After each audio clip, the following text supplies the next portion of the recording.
Assalamualaikum warahmatullahi wabarakatuh. Selamat datang di channel Febri Al-Akmal. Di sini saya kemarin membuat makalah yang berjudul Adab Ketika di Dalam Majelis Ilmu. Nah, saya bikin makalahnya dan saya kasih linknya di deskripsi jika teman-teman ingin melihat makalahnya. Baiklah teman-teman, di sini saya akan menjelaskan sedikit penjelasan dari adab ketika di dalam majelis ilmu. Nah, langsung saja kita masuk ke dalam PowerPoint-nya. Nah, kita sudah masuk dalam PowerPoint-nya. Adab ketika dalam majelis by Febri Al-Akmal, by saya sendiri.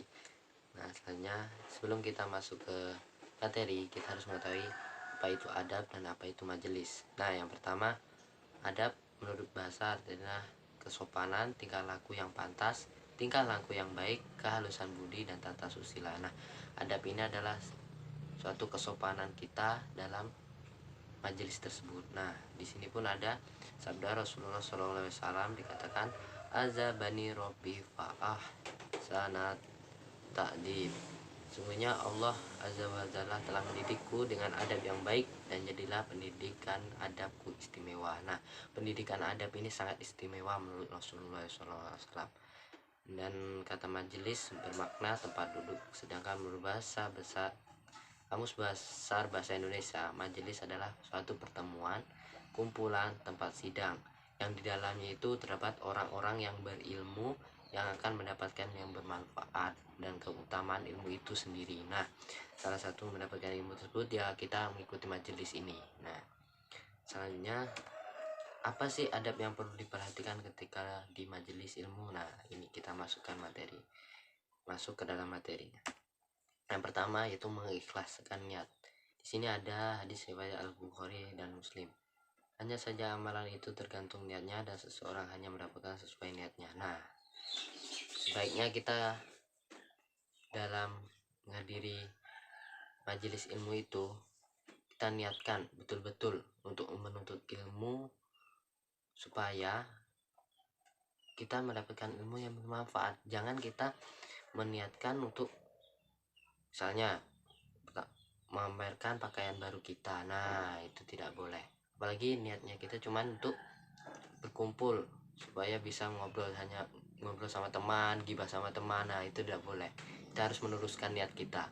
Nah, yang kedua itu mengenakan pakaian baik dan berhias. Di sini ada hadis riwayat Muslim, tak kala kami duduk di sisi Rasulullah SAW, pada suatu hari tiba-tiba seorang laki-laki datang berpakaian sangat putih dan rambutnya sangat hitam, tidak terlihat pada dirinya bekas-bekas perjalanan jauh. Nah, sebaiknya kita dalam majelis itu menggunakanlah pakaian yang baik, yang bersih, supaya apa? Yang pertama, tidak mengganggu sebelah teman kita. Nah, kalau pakaian kita kotor, pakaian kita bau, pasti teman kita menghindar dari kita. Yang kedua, pasti dihina. Itu pasti itu dihina. Wah, orang ini kok bau niat, tidak maulah aku dekat-dekat. Nah, itu salah satunya. Yang ketiga, mengucapkan salam kala datang dan pulang. Nah, kita sebagai umat Islam kan mengucapkan salam kita datang dan mengucapkan ketika datang dan pulang itu kan sudah wajib. Di sini pun ada hadis riwayat Abu Daud nomor hadis 5208 dan At-Tirmidzi. Nah, dari Abu Hurairah radhiyallahu anhu, sesungguhnya Rasulullah SAW bersabda, jika salah seorang di antara kalian selesai dari suatu majelis, maka hendaklah mengucapkan salam. Dan bila tampak olehnya tempat duduk, maka duduklah, dan bila hendak berdiri, ucapkanlah salam. Tidaklah seseorang itu lebih berhak dari yang lain. Nah, hadisnya pun ada. Selanjutnya, yang keempat, duduklah di tempat yang masih tersisa. Di sini ada hadis riwayat Abu Daud dan disahihkan oleh Albani. Jabir bin Samurah radhiyallahu anhu menuturkan, apabila kami datang kepada Nabi Shallallahu Alaihi Wasallam, maka masing-masing dari kami duduk di tempat yang masih tersedia di majelis. Nah, kita duduklah yang masih tersedia. Jangan kita duduk majelisnya di dalam, kita duduk di luar. Nah, jangan begitu. Kalau kita duduk di luar, kita dapatnya apa gitu? Jelas kita kurang mendengar apa percakapan guru, apa yang disampaikan guru, kita kurang mendengarnya. Berarti kalau kita duduk di luar itu niatnya kita sudah salah dari awal tadi kan, dari rumah itu sudah salah. Nah itu tidak boleh. Selanjutnya yang kelima, duduklah di bagian paling belakang jika majelis sudah penuh. Nah ini dia, kalau sudah penuh di depan kita duduklah di belakang, jangan kita duduk di emper, tidak boleh, di belakang aja, tidak boleh di emper-emper, di jalan-jalan tidak boleh. Di sini pun ada hadisnya dari Jabir bin Samrah berkata, adalah kami bila mendatangi tempat Rasulullah SAW, duduklah salah satu di antara kami di sampai selesai. Nah, walaupun kita duduk di belakang, kita harus sampai selesai acara di majelis tersebut. Jangan kita pulang duluan. Kita nanti tidak dapat apa-apa kalau pulang duluan.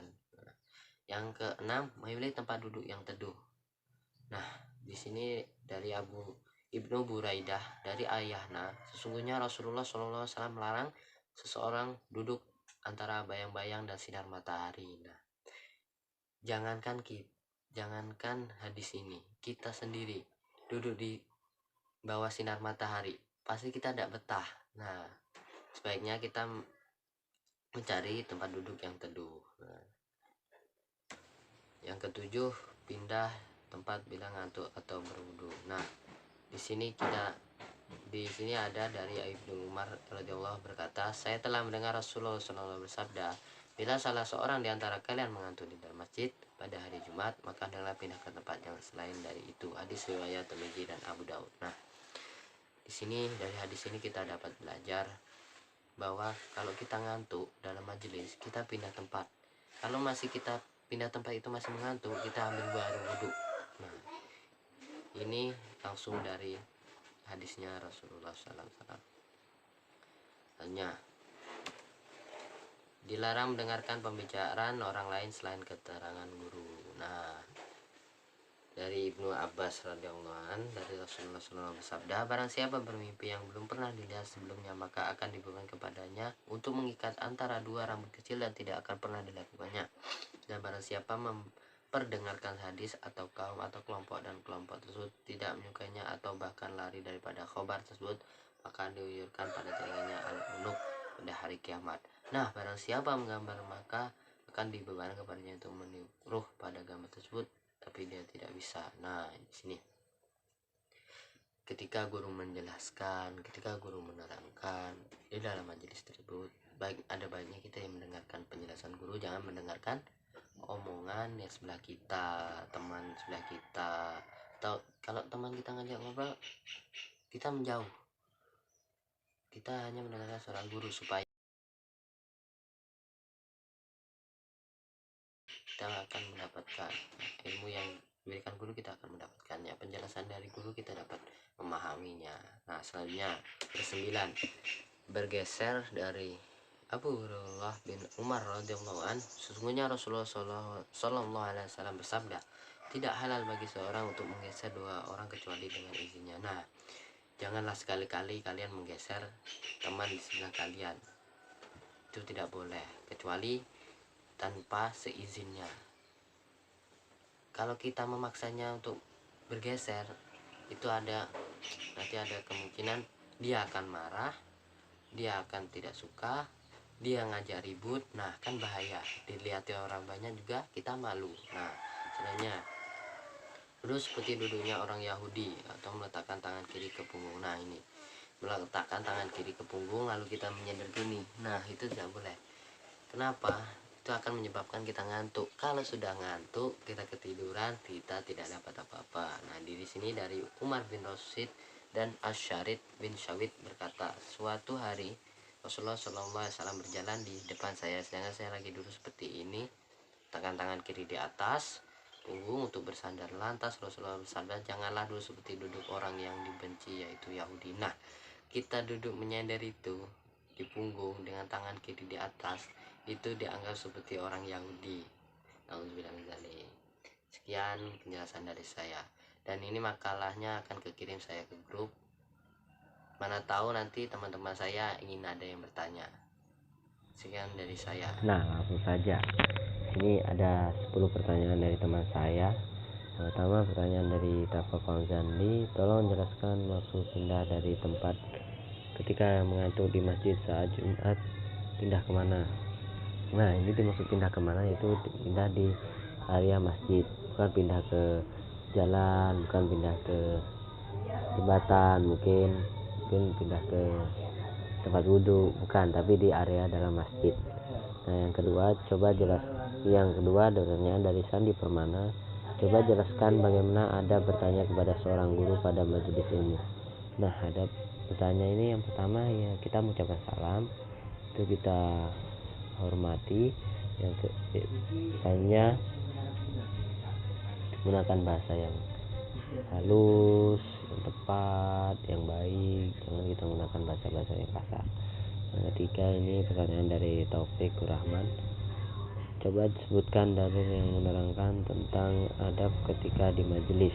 Nah, An Ibnu Umar radhiyallahu anhu qala Rasulullah sallallahu alaihi wasallam la yuqimu rajulu rajulah min majlis summa yajlisu fihi walakin nafassahu wa tawassau tafaqu alaihi.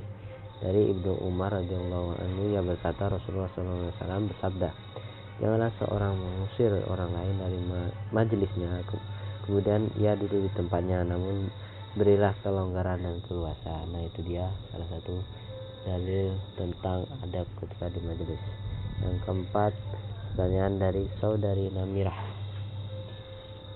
Pertanyaannya, ketika kita di majelis mendengar orang berbicara di depan sedangkan di belakang yaitu santrinya berbicara, bagaimana kita menanggapi santri yang berbicara tersebut? Nah, kita dengan cara kita tegur atau kita bilang omongi atau kita bilangi dengan bahasa yang halus, dengan kata-kata yang halus, dengan menggunakan kata-kata yang kasar. Kalau menggunakan kata-kata kasar dia bisa marah, kalau sudah marah malah ribut. Nah, itu tidak baik ketika di majelis ilmu.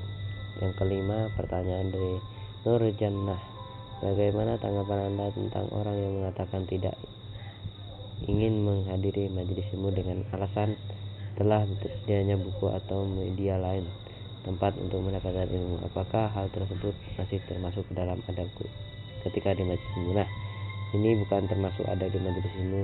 Kenapa? Karena di sini sudah ada dia mengatakan tidak ingin menghadiri majelis. Nah, tidak ingin menghadiri majelis berarti dia tidak ingin lalu menghadiri majelis. Yang keenam, di sini ada pertanyaan dari Yudi Sopyan. Jelaskan ada yang perlu diperhatikan ketika di majelis ilmu. Yang perlu diperhatikan, yang pertama, jangan bercakap-cakap ketika guru menjelaskan, itu salah satunya. Yang kedua, jika teman kita sebelah ini ribut, kita tegurlah atau gimana. Kalau tidak kita tegur atau kita tidak berani menegur, kita pindah tempat. Nah, supaya kita tidak terganggu atau supaya kita fokus kepada guru yang berikan materi. Selanjutnya pertanyaan dari Ardiansah, bagaimana sebaiknya adab di dalam majelis ilmu di masa sahabat? Nah, ini seperti yang saya jelaskan tadi mengambil dari hadis riwayat dan cerita-cerita sahabat. Kurang lebih pada masa sahabat itu kurang lebih ya seperti kita datang kita mengucap salam, kita pulang kita mengucap salam. Nah, itu salah satunya. Sekarang pertanyaan yang ke-8 dari Ririn Yulianingsih, jika seorang Islam memakai pakaian atau berias yang berlebihan dan melampaui batas, apakah itu boleh di dalam Islam? Nah, ini sudah jelas di dalam Islam itu yang berlebih-lebihan itu tidak bagus atau tidak baik. Contohnya, ketika kita makan berlebih-lebihan, nah kita akan sakit perut. Nah, itu kan dampaknya tidak baik. Sama halnya dengan berpakaian intim atau melampaui batas. Misalnya cewek nih atau perempuan ini memakai perhiasan yang sangat banyak berlebih-lebihan. Nah, kemungkinan besar para copet misalnya, jambret ataukah itu maling itu akan suka sekali. Nah, itu kan sangat berbahaya untuk diri kita. Selanjutnya yang ke-9 dari saudara Bobi Armanda, pertanyaannya, bagaimana peran seorang murid kepada guru agar sang murid mendapatkan berkah tidak hanya ilmu yang sampai tapi bisa lebih dari guna? Ini caranya, kita pertama harus ikhlas dalam belajar, misalnya guru minta bantuan, kita ikhlas. Ketika mungkin kita ada sedikit rezeki, kita suguhkanlah guru itu minum atau makanan ketika guru mengajar. Nah, insya Allah kita akan mendapatkan barokahnya. Yang kedua itu hormatilah gurumu. Kita harus hormat.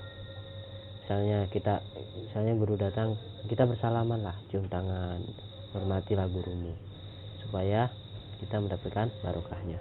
Yang ke-10 dari saudara Abdul Hamid, tanyanya, bagaimana kita sebagai mukmin menyikapi mukmin yang lain yang sedang merokok di majelis ilmu? Nah, menyikapinya dengan cara kita tegur atau kita bilangi baik-baik. Kita bilangi gini, saudara, sebaiknya kalau ngerokok itu di luar majelis saja. Sekarang tahanlah ngerokoknya, misalnya seperti itu. Mungkin hanya ini yang dapat saya sampaikan. Kurang lebihnya saya mohon maaf bila ada penyampaian saya yang salah, mungkin kurang tepat. Silahkan komen biar saya membenahinya atau saya sampaikan lagi yang lebih jelas. Saya akhiri. Wallahul muwaffiq ila aqwamit thoriq. Wassalamualaikum warahmatullahi wabarakatuh. Jangan lupa subscribe,